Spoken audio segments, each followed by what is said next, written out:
Russia has a large-scale practice of forcibly returning deserters.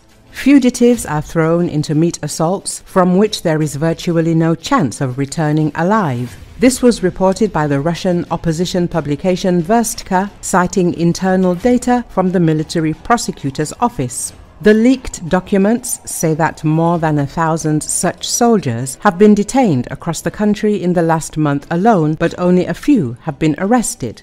The rest have been handed back to their units or sent to the front lines. This is a deliberate policy of the Russian Ministry of Defense. The goal is not to punish, but to return the fighters to the combat zone as quickly as possible. The source said, after being detained, the soldiers end up in the hands of their commanders, who either immediately take them to the front or hold them in a pit, improvised prisons in units or commandant's offices until they sign an assent to the assault. Officially, criminal cases under Article 337 of the Criminal Code of the Russian Federation are not closed. However, the command files motions to suspend the investigation in order to keep the soldier under control from a legal point of view, but not to bring the case to court.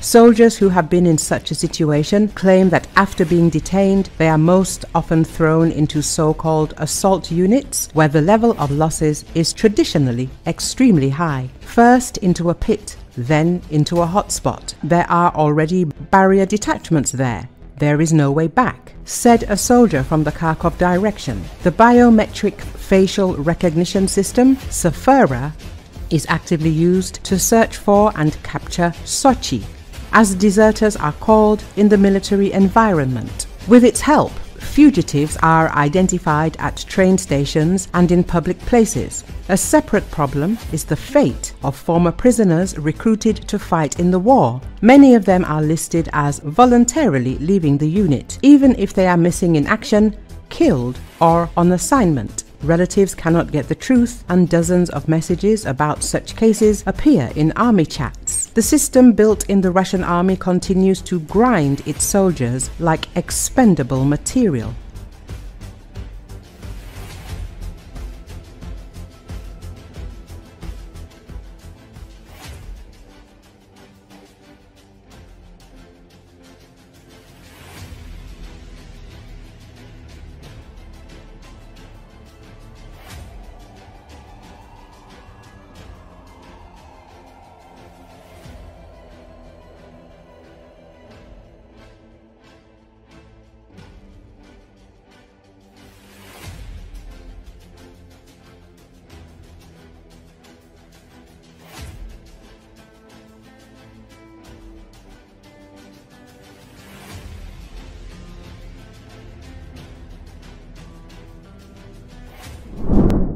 Russia's Federal Security Service, FSB, said on Thursday that it foiled a terror attack organized in St. Petersburg by Ukraine.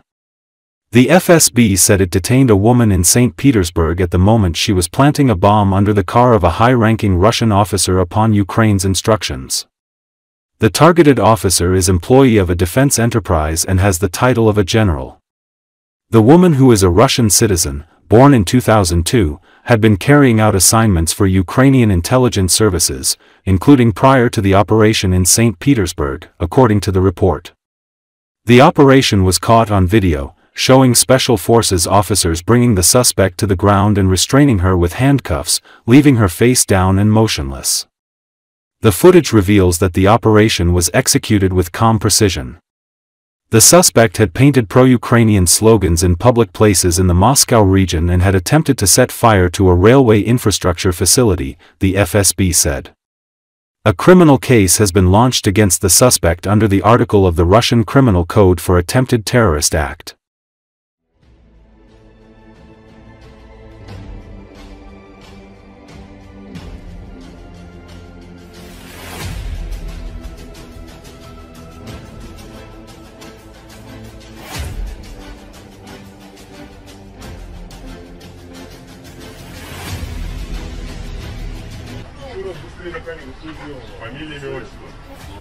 Мне сказали просто проследить за этой машиной, и тогда мне дадут деньги. Что ты делала сейчас? Я пыталась какое-то устройство предложить. Какое машину.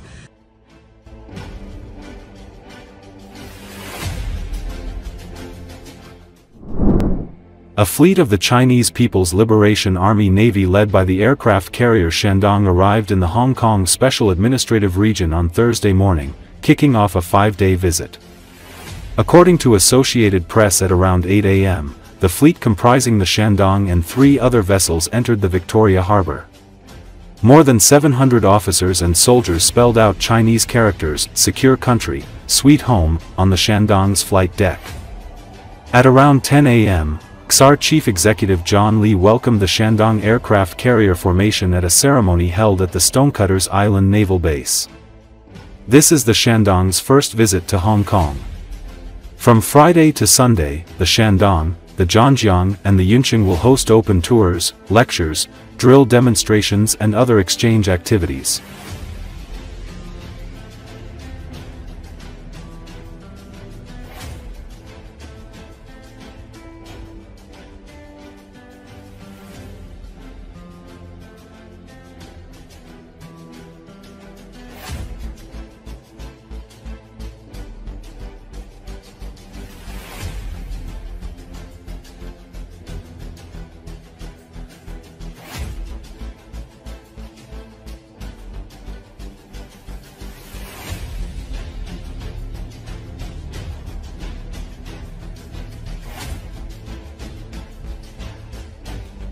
确实是很激动，昨天晚上确实也不太睡得着。然后当时刚刚在坐车来的途中，然后自己内心也是感觉到自己一直砰砰直跳，包括在那边等待，就是以及看着就是两艘就是舰艇就是开过来的时候，就是其实我觉得我是有点就是发抖的那种。这次机会我又可以去内部的参观这中国的这些舰艇，所以我认为这是一次非常珍贵的機會，然後可以去讓我們去深度研究一下這些中國嘅海防力量。我哋好多時可能係書本上嘅知識，可能會係即係話到俾我哋聽，可能國家同我哋嘅關係。